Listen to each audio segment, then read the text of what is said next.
Today we're tying the Grundsow Nymph. The Grundsow Nymph gets its name from the groundhog underfur.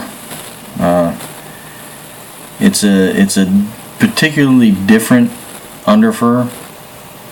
It has a gloss to it. I think similar to seal.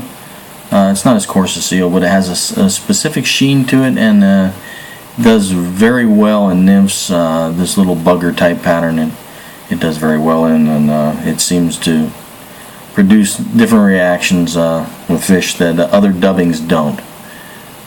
This is the only pattern I tie with it. It works. Hope you enjoy it. Let's see, I start with a standard size 10 mustad nymph hook. And go to thread base. I'm using a black tungsten bead. I have tied this in the past with every color bead. It's in my book Tomorrow's Fish with a gold bead. I do tie it in gold and black. I've been having more luck recently with a black bead. So that's the version that I'm tying today. And I start about mid-shank. Add some fine lead or lead substitute wire.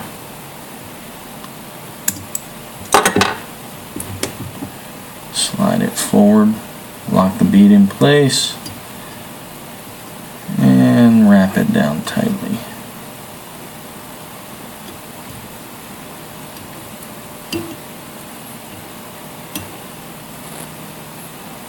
Okay, and bring your thread back to the point of the shank, or point of the barb. And for this pattern, the tail is black marabou tip. Don't overdo it. You only need a small portion, but you want it to be about shank length.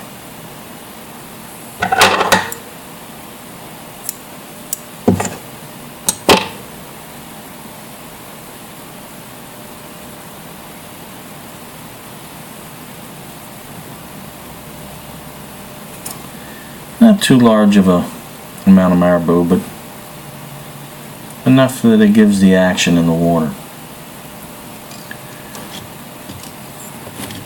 Okay, I tie it in at the back,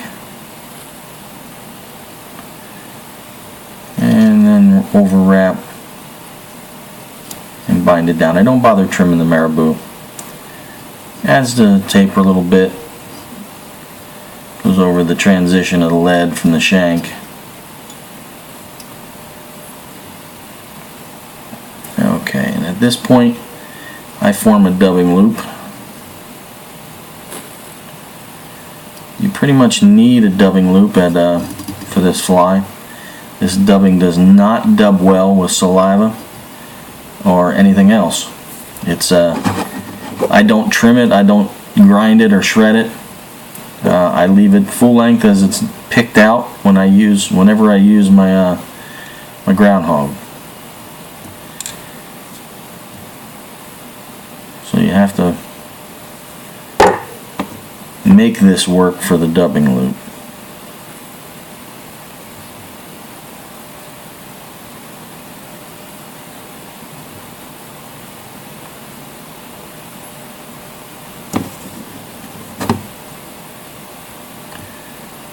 And nothing else added. No flash to this fly. It's just the properties of the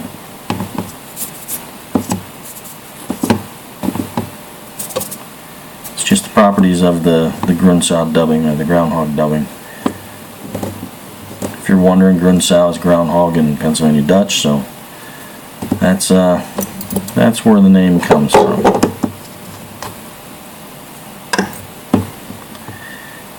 And a little bit of dubbing will last you a long time. One patch. Occasionally, if I'm not tying a lot of groundhog, I'll buy a cheaper patch of groundhog that I don't really care for the hair, that I would never, buy for winging material, and I use it just to do, I cut it out and use it just to gather the dubbing. And once you have your dubbing in the loop, now what I do, I spin the loop and then I counter spin it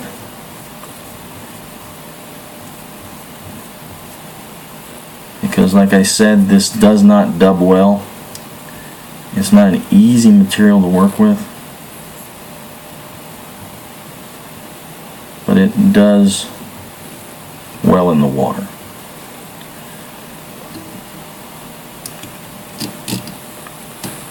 And I use a shepherd's hook, which is not what most people use these days. Most people are using a dubbing tool. And you want to form a slightly tapered body. The lead will help you in that aspect.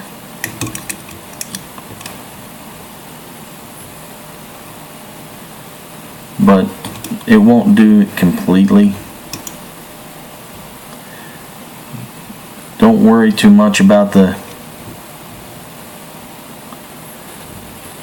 whether or not it's picked out yet.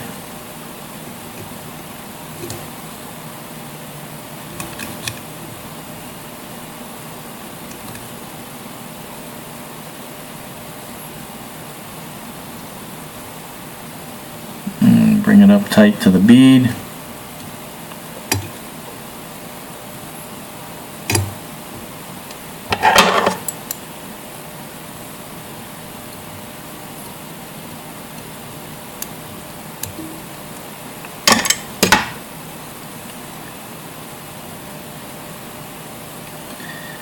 Okay, and with finish.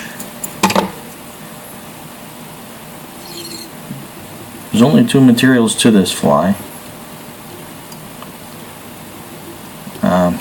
because the attributes of the fly are really based on the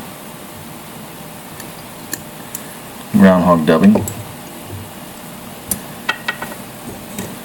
And then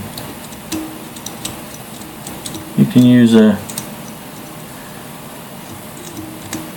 piece of Velcro, toothbrush, a dubbing brush, whatever you have handy. I use my bodkin. This will get buggier as you fish it, but I don't overdo it.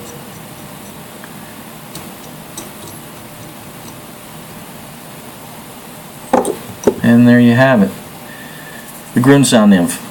The properties of groundhog underfur have made this fly a spectacular fly in the water.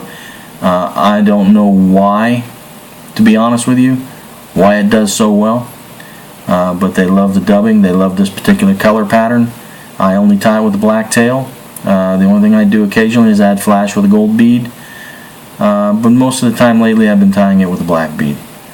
The Grundsow nymph. Hope it does well for you on the stream as it does for me. Thank you.